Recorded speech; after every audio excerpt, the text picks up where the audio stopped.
जय सिया राम। मैं आचार्य राजेश श्री राम जन्मभूमि अयोध्या से प्रिय दर्शकों प्रस्तुत हुआ आप सबके समक्ष जुलाई महीने का राशिफल लेकर के, और आज नंबर है कन्या राशि का। कन्या राशि के जातकों के लिए जानेंगे उनका स्वास्थ्य कैसा रहने वाला है इस महीने।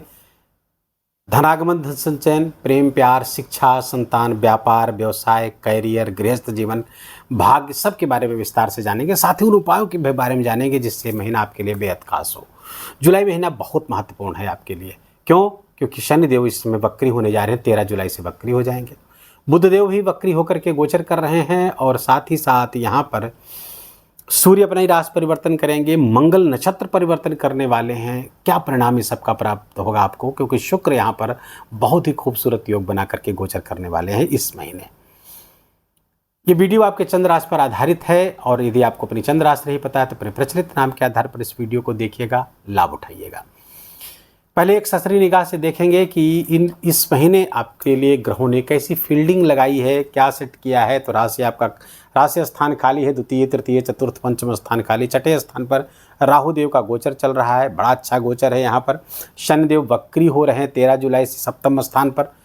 क्या परिणाम होगा? क्योंकि चेष्टा बल इनका बढ़ने वाला है, बड़े परिणाम देंगे, क्योंकि बली होने जा रहे हैं शनिदेव। अष्टम स्थान खाली है, आपके नवम स्थान पर शुक्र अपनी ही राशि पर महाभाग्यशाली योग बना करके गोचर करेंगे।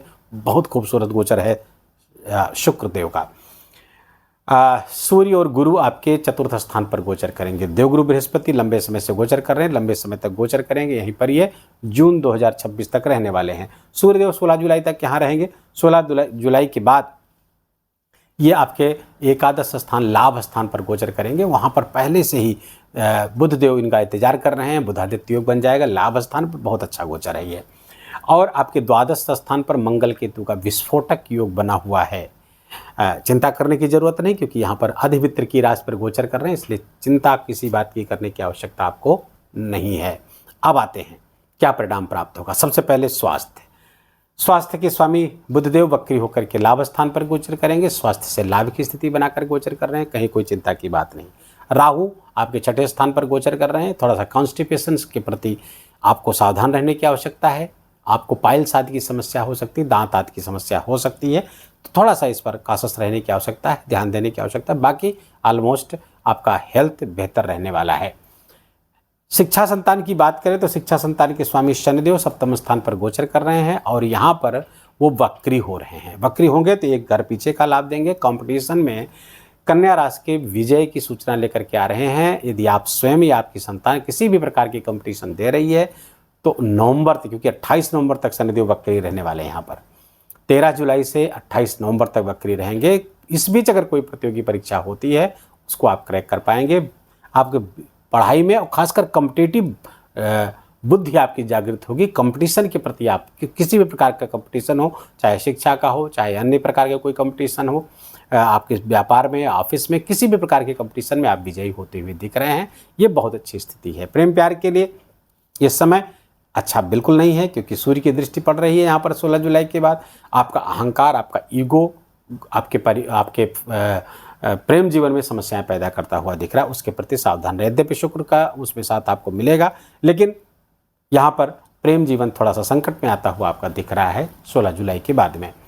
तो शिक्षा संतान, हाँ, ज्ञान के लिए बहुत अच्छा समय है, क्योंकि यहाँ के स्वामी मैंने बताया कंपटीशन की बुद्धि है, तो ग्रेस्पिंग ऑफ पावर बढ़ने वाली है, कॉम्पिटिटिव बुद्धि जागृत होगी आपकी। आपका गृहस्थ जीवन के स्वामी देवगुरु बृहस्पति हैं, केंद्र में गोचर कर रहे हैं। केंद्र के स्वामी केंद्र में गोचर कर रहे हैं, अच्छा गोचर है। लेकिन यहाँ पर देवगुरु बृहस्पति को केंद्राधिपति दोष भी लग रहा है, क्योंकि 2 केंद्रों के स्वामी होकर के केंद्र में ही गोचर कर रहे हैं। उसका मैं उपाय बताऊंगा वीडियो के अंत में, उस उपाय को करिएगा तो देवगुरु बृहस्पति का बड़ा शुभ परिणाम प्राप्त होगा। गृहस्थ जीवन में सुख समृद्धि आती हुई दिख रही है, क्योंकि शनि वक्री हो जाएंगे यहाँ पर। तो शनि चूंकि त्रिकोण के स्वामी है और यहाँ पर गोचर करें, योग कारक हैं कन्या राशि के जातक के लिए, क्योंकि त्रिकोण के स्वामी हो रहे हैं। तो शनि से चिंता करने की जरूरत नहीं। गृहस्थ जीवन में कहीं कोई प्रॉब्लम नहीं आएगी, बल्कि व्यापार व्यवसाय बढ़ेगा। गृहस्थ जीवन का सुख भी बढ़ता हुआ इस महीने आपको दिखेगा, बशर्ते कि आपकी जन्म लग्न कुंडली में कोई भी विपरीत ग्रहों की दशा ना चल रही हो। तो करियर के स्वामी की बात करें तो करियर के स्वामी बुधदेव गोचर कर रहे हैं आपके लाभ स्थान पर। करियर के स्वामी लाभ स्थान पर गोचर करेंगे तो पद का लाभ दिलाएंगे, करियर का लाभ दिलाएंगे। प्रमोशन आपका हो सकता है, कोई बड़ा पद प्राप्त हो सकता है, कोई बड़ा प्रोजेक्ट आपको प्राप्त हो सकता है।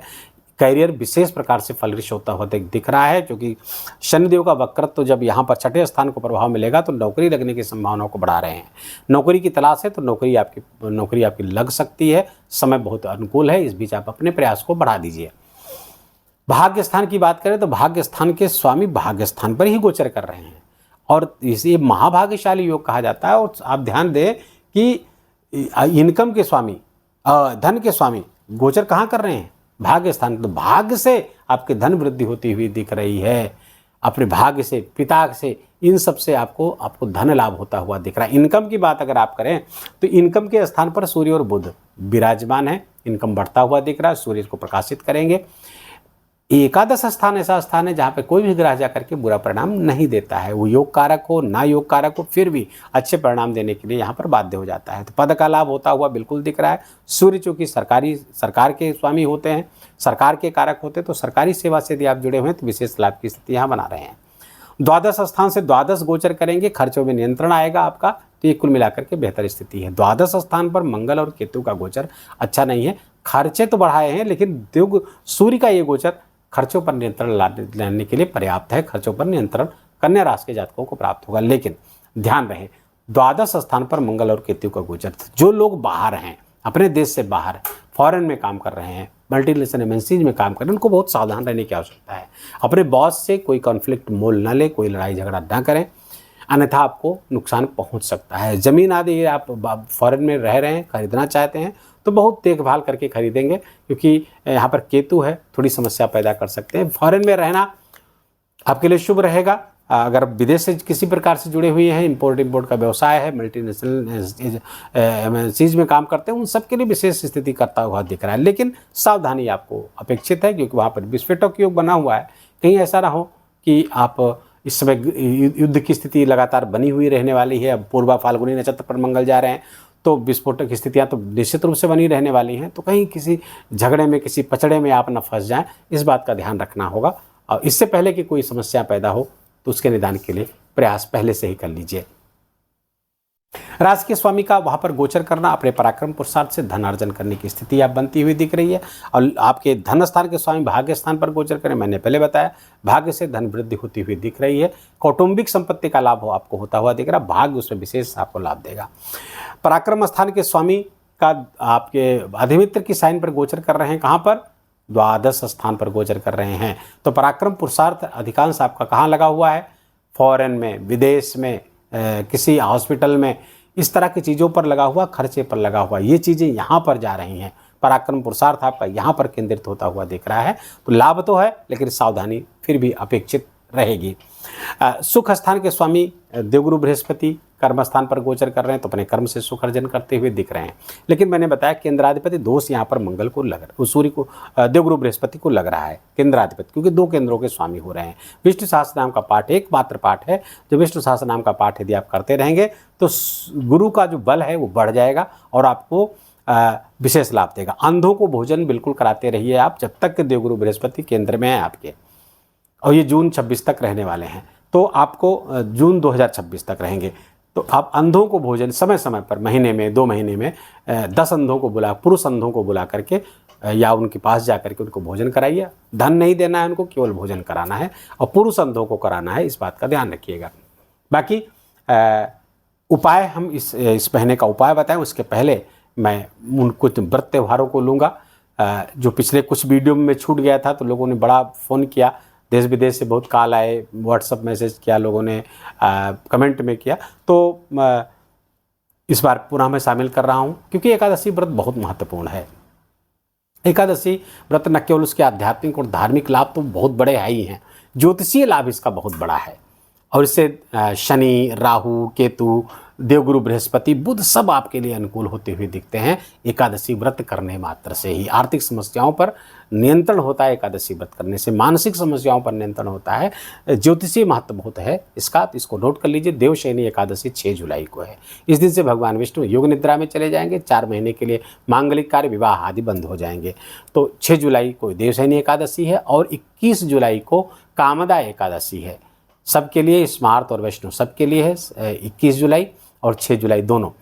तो कामनाओं को पूर्ति करने की एकादशी है ये कामदा एकादशी। साथ ही साथ 10 जुलाई को गुरु पूर्णिमा है। यदि आपने गुरु कर रखा है, गुरु का वर्ण कर रखा है, गुरु दीक्षित हैं, तो ये आपके लिए बहुत महत्वपूर्ण दिन है। तो इस दिन गुरु की पूजा करें। पिछले दिनों कोई त्रुटि हो गई, प्रमाद आ गया, इसके कारण क्षमा प्रार्थना भी करने का इस विशेष समय होता है। तो गुरु पूर्णिमा पर बहुत ही उल्लास के साथ आप मनाइए। जो लोग गुरु नहीं किए हैं तो भगवान शिव के मंदिर में जाकर के, क्योंकि वो गुरुओं के भी गुरु हैं, आदि गुरु हैं, तो उनकी उपासना करें, शिव मंदिर में जाकर अभिषेक करिए। 11 जुलाई से सावन का महीना प्रारंभ हो रहा है। ये पूरा 1 महीने, ये बहुत बड़ी अपॉर्चुनिटी हमारी होती है अपने ग्रहों को अनुकूल करने की, भगवान शिव की कृपा प्राप्त करने के लिए। तो भगवान शिव की कृपा प्राप्त करने के लिए रुद्र सूक्त का पाठ करें, नील सूक्त का पाठ करें, या फिर रुद्राभिषेक आप करिए। रोज़ कर सके तो बहुत अच्छा है। किसी मंदिर में जाकर के, छोटा बड़ा कोई मंदिर हो आप चयन कर लीजिए, वहाँ पर जाइए, क्योंकि हर व्यापक सर्वत्र हैं और समान है।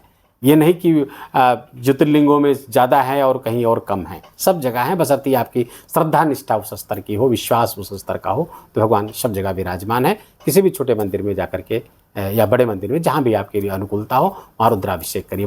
पूरे महीने, सावन महीने में एक बार कम से कम अपने घर पार्थिव शिवलिंग करें का अभिषेक करिए। पार्थिव शिवलिंग बना करके अभिषेक करिए। किसी विद्वान ब्राह्मण को, योग्य ब्राह्मण को बुला करके आप रुद्राभिषेक जरूर करिएगा। महीने का जो उपाय है उसको नोट कर लीजिए। देखिए, हनुमान जी की उपासना निरंतर जारी रहेगी। आपके द्वादश स्थान पर मंगल गोचर कर रहे हैं। कुछ परेशानियां जरूर देते हुए दिख रहे हैं, क्योंकि इनकी दृष्टि सीधे राहु के साथ टकरा रही है, अंगारक योग बन रहा है। रोग ऋण शत्रु यहाँ पर आपको परेशान कर सकते हैं। इसलिए हनुमान जी की आराधना विशेष रूप से बहुत आवश्यक है। कम से कम इस जुलाई महीने तक तो बहुत आवश्यक है। क्या करना है? तो सबसे पहले यज्ञोपवीत, पीला सिंदूर और चमेली का तेल, 3 चीज़ें हर मंगलवार को, अभी जुलाई तक जब तक यहाँ पर हैं मंगलदेव, हर मंगलवार को समर्पित करते रहिएगा। हनुमान चालीसा खूब पाठ करिए, नित्य हनुमान जी के मंदिर जाइए। शुक्रदेव चूँकि यहाँ पर बैठे हुए हैं आपके भाग्य स्थान पर, इनको और बल देने के लिए श्री सूक्त का पाठ अपनी पूजा पाठ में जोड़ लीजिए। 3-4 मिनट का पाठ होता है, उस पाठ को करते रहिएगा तो बहुत अच्छे परिणाम आपको प्राप्त होते हुए रहेंगे।